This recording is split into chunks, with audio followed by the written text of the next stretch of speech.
આપ જોઈ રહ્યા છો ન્યૂઝ 18 ગુજરાતી। હું છું સિદ્ધાર્થ ધોળકિયા। ચૂંટણીને લઈને કોંગ્રેસથી મોટા અને મહત્વના સમાચાર મળી રહ્યા છે। સીઈસીની જે બેઠક છે તે શરૂ થઈ ચૂકી છે। ઉમેદવારોના નામ પર આજે મહોર લગાવવામાં આવી શકે છે। જગદીશ ઠાકોર, સુખરામ રાઠવા ઉપસ્થિત રહ્યા છે। ઉમેદવારના નામ પર લાગશે આખરી મહોર। ચૂંટણીને લઈને દિલ્હીમાં કોંગ્રેસનું મંથન યથાવત જોવા મળી રહ્યું છે। દિલ્હીથી પળે-પળની અપડેટ્સ પણ અમે આપ સુધી પહોંચાડતા રહીશું।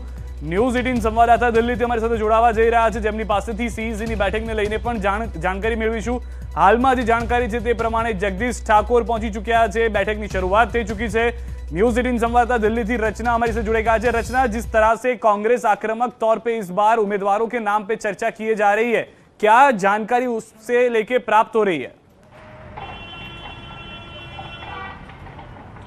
देखिए, जिस तरीके से गुजरात विधानसभा चुनाव के लिए जो नाम है उम्मीदवारों के, उन पर मंथन चल रहा है और जो सोर्सेस से बताया जा रहा है कि आज उन नामों पर अंतिम मोहर लगेगी। इससे पहले भी जो बैठकों का दौर था वो लगातार चल रहा था और इस तरीके से आज सीईसी हो रही है। और आपको बता दें कि कांग्रेस के नए अध्यक्ष जिन्होंने आज ही पदभार संभाला है, खड़गे साहब, वो इस बैठक में शामिल हैं और वही बैठक ले रहे हैं। इसके साथ जिस तरीके से मंथन जारी है, तो यहाँ पर एक देखने वाली बात है सिद्धार्थ कि किस तरीके का फॉर्मूला गुजरात चुनाव के लिए कांग्रेस ने बनाया है। तो आपको बता दें कि फॉर्मूला जिस तरीके का जो तैयार किया गया है, जो ड्राफ्टिंग की गई है, उसमें खास तौर से ये ध्यान रखा गया है कि ऐसे ही उम्मीदवार उतारे जाएंगे चुनावी मैदान में जिनके जीतने की पूरी संभावना हो। इसके साथ ही जो विधानसभा है, प्रति विधानसभा पर एक पैनल बनाया गया है 20 लोगों का, और जिससे ये पूरी जानकारी उस विधानसभा के बारे में ली जा रही है और जो नाम तय किए जाएंगे या जो नाम अभी तक सुझाव में आए हैं, क्योंकि यहाँ पर कांग्रेस किसी भी तरीके की कोई चूक नहीं करना चाहती है। और साथ ही साथ आपको ये भी बता दें कि आगामी विधानसभा चुनाव के लिए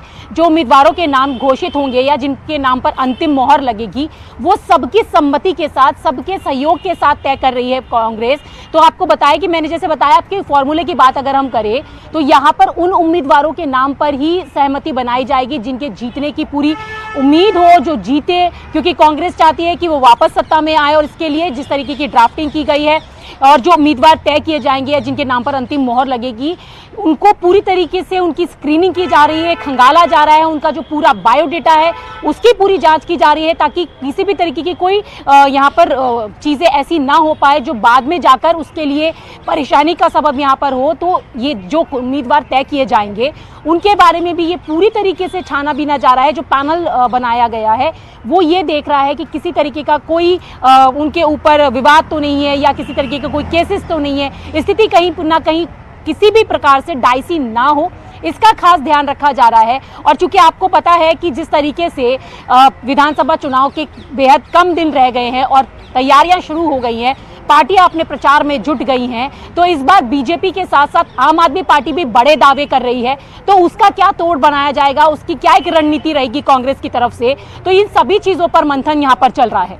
रचना, यहाँ की गलियारों में ये भी चर्चा है कि जो फिलहाल उम्मीदवारों की चर्चा की जा रही है कांग्रेस में, वो सिटिंग एमएलए को छोड़ के की जा रही है। क्या ये बात भी जानकारी मिल पा रही है कि इस बार जो पहले एक यादी बाहर आएगी वो सिटिंग एमएलए के सिवाय के लोगों की होगी, उम्मीदवारों की होगी? देखिए, सिटिंग एमएलए को लेकर भी पूरी एहतियात यहाँ पर बरत रही है। मैंने आपको बताया सिद्धार्थ कि जो कांग्रेस है वो ऐसे उम्मीदवार पर दांव लगाएगी, ऐसे उम्मीदवार को चुनावी मैदान में उतारेगी जो पूरी तरीके से ये आश्वस्त हो कि वो जीत कर आएगा। उसमें देखना होगा कि वो सिटिंग एमएलएज होंगे या नए चेहरे यहाँ पर लाए जाएंगे। लेकिन आपको बता दें कि जो भी उम्मीदवार होंगे उनकी तो स्क्रीनिंग की ही जा रही है, साथ ही साथ उनके पूरे परिवार की भी स्क्रीनिंग की जा रही है कि ये भी देखा जा रहा है कि कहीं उनके परिवार में कोई ऐसा व्यक्ति या कोई ऐसा तो नहीं है जिसके ऊपर किसी तरीके का कोई केस हो या किसी तरीके का कोई विवाद हो, ताकि आगे जाकर परेशानियां ना हो। तो यहाँ पर अगर हम देखें तो कांग्रेस स्क्रीनिंग पूरी तरीके से कर रही है और जो ड्राफ्टिंग की गई है तो वो पूरी तरीके से यहाँ पर रणनीति के साथ तैयारियां की जा रही हैं, जांच पड़ताल की जा रही है। क्योंकि मैंने आपको ये भी बताया कि किसी भी प्रकार की कोई चूक कांग्रेस यहाँ पर नहीं चाहती है। और क्योंकि इस बार जिस तरीके से आक्रामक रुख में जो कांग्रेस का रवैया हमें देखने के लिए मिल रहा है, तो यहाँ पर सारी चीज़ें सर्वसम्मति से की जा रही हैं, सबके सहयोग के साथ की जा रही हैं, ताकि आगे जाकर किसी भी तरीके का कोई विवाद पार्टी को ना देखना पड़े या किसी तरीके की ऐसी स्थिति ना हो पाए जिसका असर चुनाव पर पड़े। तो इन सारी चीज़ों का खास ख्याल रखा जा रहा है और इसी को देखते हुए एक ड्राफ्टिंग की गई है और उसी को लेकर कांग्रेस अपनी स्ट्रैटेजी जो है वो बना रही है। क्योंकि पिछले चुनावों की अगर हम बात करें तो जिस तरीके से स्क्रीनिंग की गई थी, तैयारियां चर्चा की गई थी। इस बार क्योंकि यहाँ पर जो कांग्रेस के अध्यक्ष हैं वो नए अध्यक्ष आए हैं, तो जाहिर सी बात है कि कुछ चीजें नई भी यहाँ पर देखने के लिए मिलेंगी। और यहाँ पर जिस तरीके से लगातार बैठकों का दौर चल रहा है विधानसभा के चुनाव की, हालांकि तारीखें अभी ऐलान नहीं हुई हैं, लेकिन यहाँ पर जो तैयारियां सभी पार्टियों की तरफ से चल रही है, तो ऐसे में कांग्रेस की बात अगर हम करें तो लगातार मीटिंगों का जो दौर है